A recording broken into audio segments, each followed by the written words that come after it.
Hello students, JEE Advanced previous year question lecture number 2. In lecture number 1 JEE Advanced lecture number 1 we discussed the 5 PYQ 5 previous year question. Now lecture number 2. Chalo, this is our first question. Lecture number 2, question number 1, IIT 2011. An insect crawls up a hemispherical surface. Chalo, this is a hemispherical surface. It is a center, and here is a insect. Chalo, the coefficient of friction between the insect and the surface. What is the mu? Mu is 1/3. If the line joining the center and the hemispherical surface to the insect.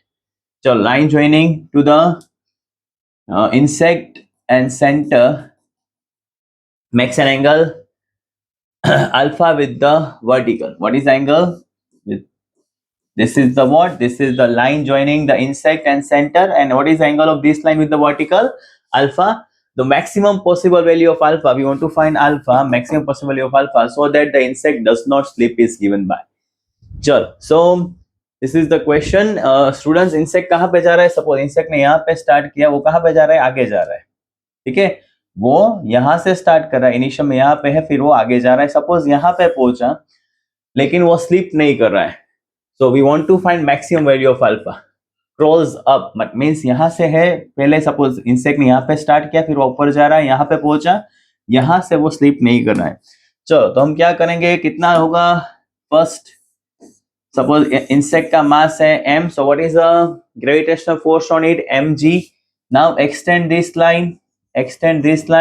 What is the angle of line with the vertical? Alpha. So this is also vertical line, this angle is again alpha.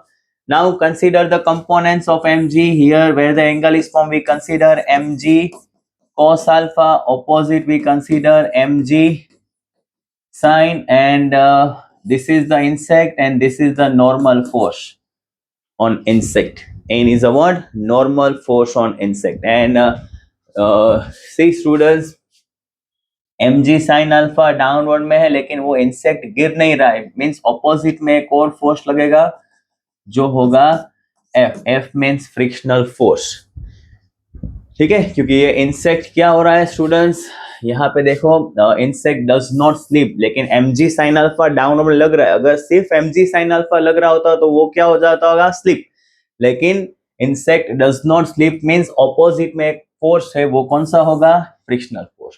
और maximum value बोला है तो हम लोग ले लेंगे F is equals to mg sin alpha. Opposite forces are equal, क्योंकि ये स्लीप नहीं हो रहा है, यहाँ पे स्टेबल है, तो F equal to mg sin alpha. Stationary है, स्टेबल है, F equal to mg sin alpha. और n इक्वल टू, चलो आपको अल्फा फाइंड करना है, दो इक्वेशन मिला. F equal to opposite force equal frictional, mg sin alpha के ऑपोजिट में फ्रिक्शनल फोर्स, और n के ऑपोजिट में mg cos अल्फा. चलो, फ्रिक्शनल फोर्स की फॉर्मूला होती है म्यू एन. चलो, फ्रिक्शनल फोर्स की फॉर्मूला क्या होती है? Mu N. क्या मिला आपको? n is mg cos alpha, n is mg cos alpha, mg sin alpha, mg cancel, mu is equal to sine by cos tan alpha. Now what is the value of mu? ये students आप याद भी रख सकते हैं, formula है mu is equal to tan alpha. Now what is mu? 1/3. तो answer in the term of cot, तो reciprocal कर दो, 1/10 means cot. So what is our final answer? Cot alpha is equals to 3. जब भी आपको ऐसा बोले कि does not sleep on ऐसा कुछ, तो स्टूडेंट्स आप ये याद रख सकते हो, तो directly mu is equal to tan alpha. चलो, next question. A block is moving on an inclined plane making angle of 45 with the horizontal and the coefficient of friction is mu. चलो, तो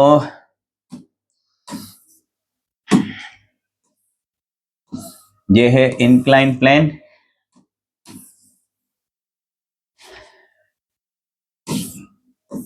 चलो, ये है incline plane. What is the angle with the horizontal 45, coefficient of friction is mu. The force required to just put it up the inclined plane is the 3 times the force required to just prevent from the sliding. चलो, तो students पहले आपको ये जो force है, पहला कौन सा फोर्स है? The force required to just push it up the incline plane is पहले आपको कहाँ पे जाना है, उसको कहाँ पे लेके जाना है? अपवर्ड में जाना है। तो फोर्स की फॉर्मूला क्या होती है students? F1 equals to ma। और ये याद रखो स्टूडेंट्स कि जब वो अपवर्ड में जाए, जब वे अपवर्ड में जाता है कोई भी इंक्लाइन प्लेन पे, अगर ब्लॉक कहाँ पे जा रहा हो? अपवर्ड में, तो उसका एक्सेलरेशन होता है g sine theta plus mu cos theta. G sine theta plus mu cos theta. कब? जब वो कहाँ पे जा रहा हो? अपवर्ड में। चलो, तो फोर्स क्या होगा? एक्सेलरेशन है g sine theta plus mu cos theta. ठीक है। और दूसरा क्या है? The force required to just prevent it from the sliding down.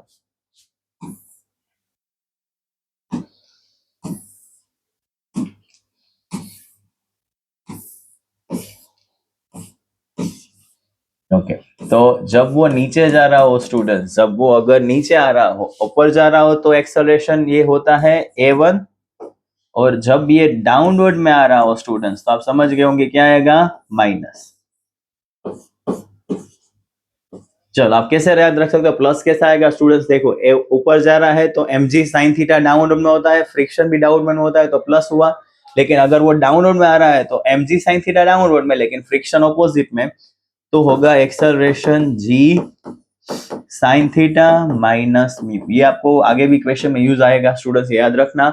अगर अपवर्ड में जा रहा हो तो acceleration g sine theta plus mu cos theta, downward में आ रहा है तो acceleration g sine theta minus mu cos theta. ठीक है। चलो, तो ये अपवर्ड के लिए होगा। और फिर डाउनवर्ड में अगेन आप क्या लिखोगे? M A acceleration g sine theta plus mu cos theta. चलो, ये हो गया दोनों force. G sine theta down में जा रहा है तो एक्सेलरेशन क्या होगा? जी साइन थीटा। चलो, क्लियर है? तो अभी क्या बोला है? जो अपवर्ड का जो फोर्स है, the force required to just push it up the incline plane is 3 times the force required to the just prevent. तो अपवर्ड का जो फोर्स है m1, वो क्या है? f1 वो क्या है? उसके 3 टाइम्स है। f1 is equals to 3f2।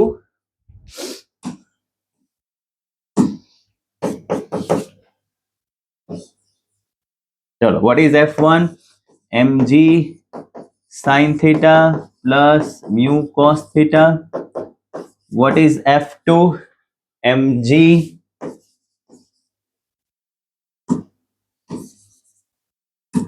what is f2?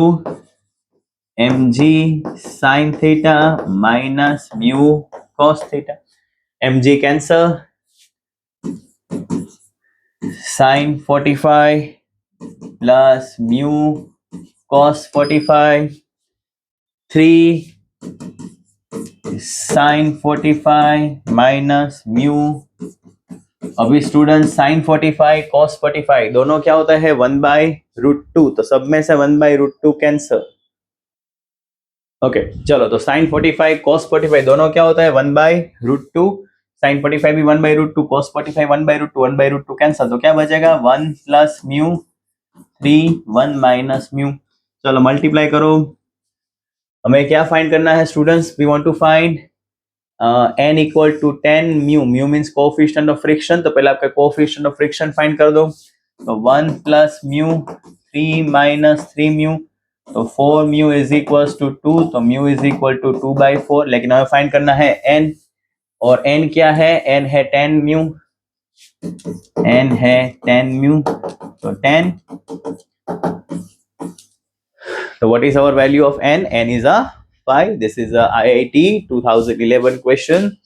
चलो, और ये याद रखना स्टूडेंट्स, ये जब फ्रिक्शन हो तो फ्रिक्शन हो तब अपवर्ड में जा रहा हो तो एक्सेलरेशन ये, डाउनवर्ड में जा रहा हो तो एक्सेलरेशन ये। अगर फ्रिक्शन नहीं है म्यू, तो म्यू आप क्या ले लो? 0। अगर म्यू 0 लिया तो आपका एक्सेलरेशन क्या होगा? जी साइन थीटा। अपवर्ड डाउनवर्ड, अगर म्यू 0 है तो अपवर्ड डाउनवर्ड में acceleration same, g sine theta. चलो, तो नाउ नेक्स्ट क्वेश्चन है। चलो, next question from the vector students. Next question from the vector. Two vectors a and b. A vector is ai cap, A vector क्या है, A i cap, और B vector क्या है, A cos omega t i cap plus sine omega T J cap. चलो omega दिया है pi by 6 और क्या दिया है आपको, a plus b means magnitude of a plus b is equals to √3 times the magnitude of a minus b। चलो ये दिया हो और at a time t equal to tau आपको फाइंड करना है tau for the first time when the value of tau in second. चलो आपको फर्स्ट टाइम वो फाइंड करना है टाइम की वैल्यू, या तो tau, time and tau same है, फर्स्ट टाइम फाइंड करना है जब magnitude of a plus B is √3 times the magnitude of a minus b। चलो तो इजी है, पहले इसकी फॉर्मूला क्या आती है, a square plus B square plus 2ab cos theta, और यहाँ पे क्या फॉर्मूला है, a square plus B square minus 2ab cos theta. चलो सिंपल फॉर्म,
चलो तो स्टूडेंट्स सी हमें find which of the following options give the volume of the strip in centimeter के बाद 5 से किस फाइंड करना है, सेंटीमीटर, हम सबको सेंटीमीटर में कन्वर्ट करना है, करेक्ट सिग्निफिकेंट फिगर्स में चाहिए। चलो सेंटीमीटर, तो ये तो सेंटीमीटर में, इसमें कन्वर्ट करो 1 millimeter is equals to 0.1 centimeter, तो ये हो जाएगा 0.005 सेंटीमीटर। चलो सबको सेंटीमीटर में कन्वर्ट करना है स्टूडेंट, 0.05 सेंटीमीटर। चलो now then 6 micrometer, 1 micrometer means 10 raised to minus 6 meter, so 10 raised to minus 4 centimeter। So 6.0 into 10 raised to minus 4. चलो now we want to find what? ये देखो स्टूडेंट बहुत ही आसान है स्टूडेंट्स, इसमें शॉर्टकट हो जाएगा। जब भी आपको सिग्निफिकेंट फिगर्स चाहिए student, answer up to the correct significant numbers, आपको शॉर्टकट ऑलमोस्ट हो जाएगा। ये देखो क्या होगा शॉर्टकट, इसमें क्या होता है, volume, length, breadth into thickness. लेकिन आपको तीनों का मल्टीप्लाई करने की जरूरत नहीं है स्टूडेंट, सिर्फ सिग्निफिकेंट रूल्स का, सिर्फ सिग्निफिकेंट फिगर्स का रूल्स याद करो। मल्टीप्लाई में आपको क्या चाहिए, मल्टीप्लाई और डिवीजन में आपको क्या चाहिए, लिस्ट सिग्निफिकेंट फिगर्स में आंसर चाहिए।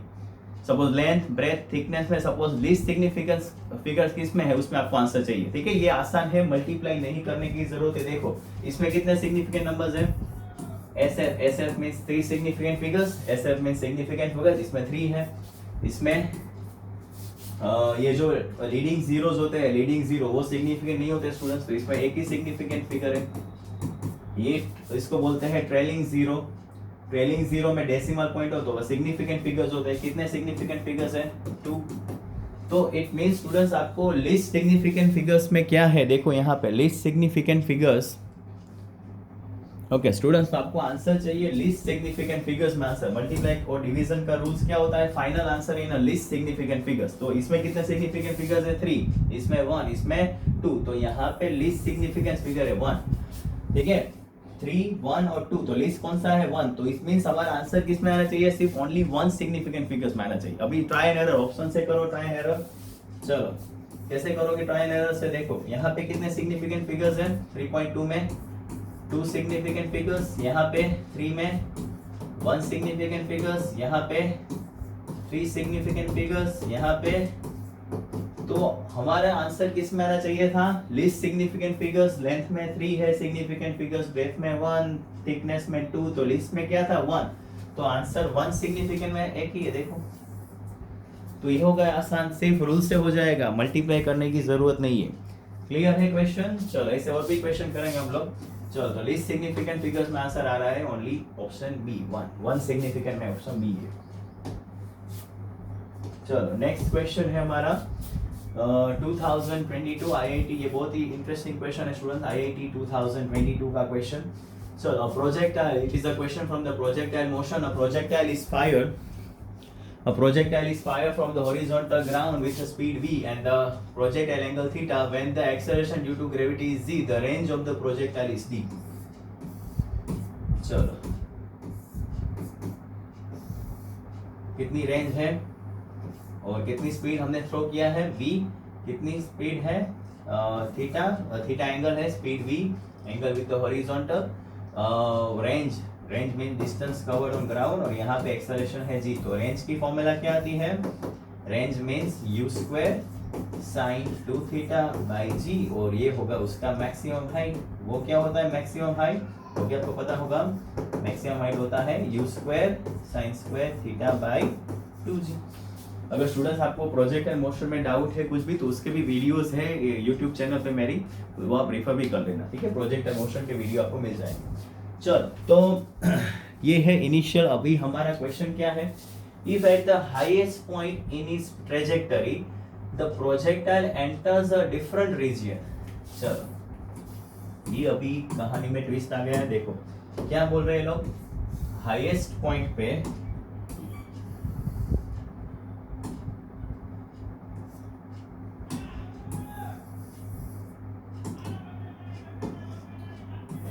पहले हम ओरिजिनल पाथ इसका देखते हैं। ओरिजिनल पाथ ये था स्टूडेंट्स,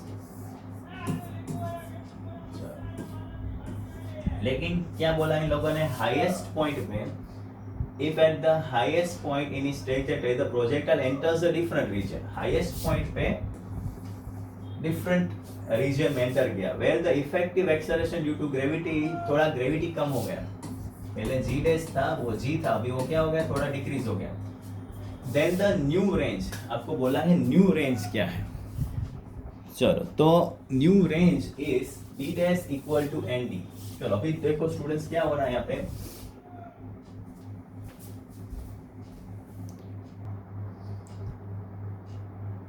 ओके स्टूडेंट्स क्या बोला है, हाईएस्ट पॉइंट में जब पहुंचा, हाईएस्ट पॉइंट पे वेलोसिटी कितनी होती है स्टूडेंट्स, u cos थीटा। चलो तो जब वो हाईएस्ट पॉइंट पे पहुंच जाए, कोई डिफरेंट ही रीजन में चला गया, where the acceleration due to gravity become g upon 0.81, और then the new range is, पहले रेंज कितनी थी d, अभी रेंज कितनी है nd, तो आपको फाइंड करना है n। चलो अभी देखो स्टूडेंट्स, यहाँ पे जब पहुंचा, यहाँ पे इसके पहले यहाँ से यहाँ तक ग्रेविटेशन क्या था, यहाँ से यहाँ तक ग्रेविटेशन क्या था g, यहाँ पे ग्रेविटेशन क्या है g डैश, तो ग्रेविटेशन हाईएस्ट पॉइंट पे ग्रेविटेशन g डैश हो गया, मींस उसका पाथ थोड़ा चेंज हो जाएगा। ठीक है, अभी वो कहाँ पे जाने के ट्राई करेगा, पहले तो स्ट्रेट लाइन में जाने का ट्राई करेगा, लेकिन ग्रेविटी उसको कहाँ पे पुल करेगा, नीचे।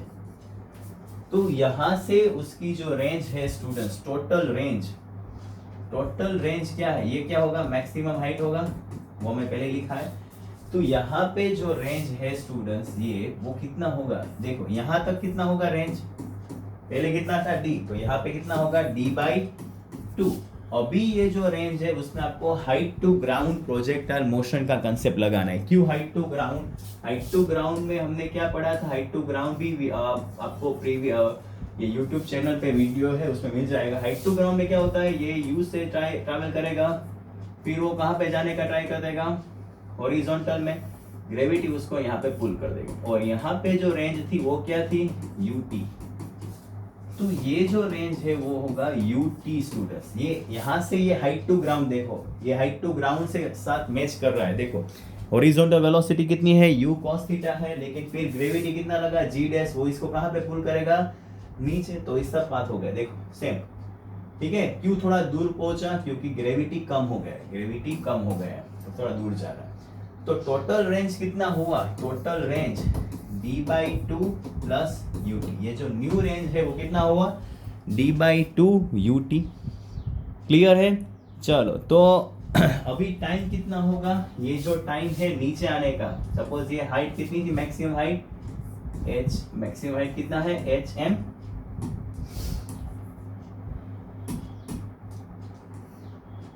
चलो तो ये जो टाइम होगा नीचे आने का वो कितना होगा टाइम, तो कि टाइम होता है 2hm/g। चलो ठीक है, चलो तो ये न्यू रेंज है d/2 प्लस ut। ये जो न्यू रेंज है वो कितनी है, ओल्ड रेंज से nd, d means old range. चलो अभी यहाँ पे हम टाइम की वैल्यू लग देंगे 2hm/, लेकिन यहाँ से जो एक्सेलरेशन एक्ट हो रहा है मैक्सिमम हाइट से, वो g नहीं है, वो g डैश है। मैक्सिमम हाइट के बाद कौन सा एक्सेलरेशन आ रहा है, g डैश, तो यहाँ पे लिखना होगा g डैश। चलो अभी वैल्यू प्लेस कर देंगे, वी गेट द आंसर। चलो क्या होगा, देखो ये d कॉमन लेंगे, यहाँ पे u 2g डैश, और ये याद रखो स्टूडेंट्स u नहीं लिखना है आपको, मैक्सिमम हाइट पे वेलोसिटी u नहीं है, लेकिन यहाँ पे कितनी है u cos थीटा है, तो ये आपको u जो है वो रिप्लेस करना होगा। मैक्सिमम हाइट पे वेलोसिटी कितनी होती है, u नहीं होती है, प्रोजेक्टाइल मूवमेंट कितनी होती है, u cos थीटा, तो यहाँ पे हम लिखेंगे u cos theta 2g dash hm। What is hm, what is maximum height, u square sin square theta. जब वो मैक्सिमम हाइट पे पहुंचा तब तो कितना ग्रेविटेशन था, g, फिर क्या हो गया उसके बाद g डैश हो गया, तो मैक्सिमम हाइट पे आपको क्या लेना है, g। चलो तो अभी सॉल्व करेंगे इसको। चलो प्लेस d कॉमन ले लो, d common,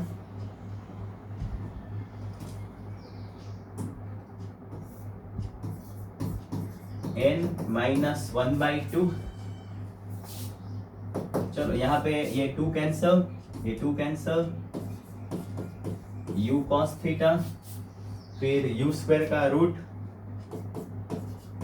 u sin theta, और g डैश की वैल्यू प्लेस करनी है, रूट नीचे रहेगा, ऊपर से रूट निकल गया, g डैश की वैल्यू क्या है, g/0.81 इंटू g। ठीक है, चलो तो फर्दर सोल्व करो, d की वैल्यू प्लेस कर दो, d means initial range u square sin 2 theta by g, d की value u square sin 2 theta क्या होता है स्टूडेंट्स, sin 2 थीटा होता है 2 sin theta cos theta, sin 2 theta होता है 2 sin थीटा cos थीटा। अभी एलसीएम यहाँ पे लेना है, तो 2n-1/2, एलसीएम मिल गया 2n-1/2, sin 2 थीटा जब लेगा 2 sin थीटा cos थीटा, ये हमने प्लेस कर दिया है in the place of d, d means initial range, यहाँ पे एलसीएम। चलो फिर यहाँ पे क्या बचा, u square sine theta cos theta divide by g का रूट g स्क्वायर का रूट g, ये 0.81 का रूट 0.9।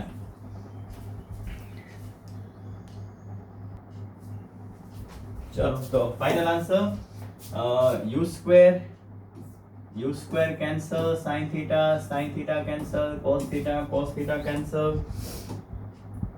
चलो फिर यहाँ से एलसीएम लिया तो 2 भी कैंसल, जी भी कैंसल। चलो तो 2n माइनस 1, सर क्या बचा, 2n minus 1 0.9 minus 1 opposite side में plus 1, 1.9 by 2, 1.9 by 2, so we get 0.95। चलो तो ये हमारा आंसर 0.95। चलो ठीक है स्टूडेंट्स, नाउ नेक्स्ट हमने आज भी 5 क्वेश्चन किए, जेडब्ल्यू एडवांस लेक्चर नंबर 1 में भी 5 क्वेश्चन, यहाँ पर भी 5 क्वेश्चन है, नेक्स्ट में और भी क्वेश्चन करेंगे लेक्चर नंबर 3 में। चलो for the more videos please share and subscribe my YouTube channel. Thank you students.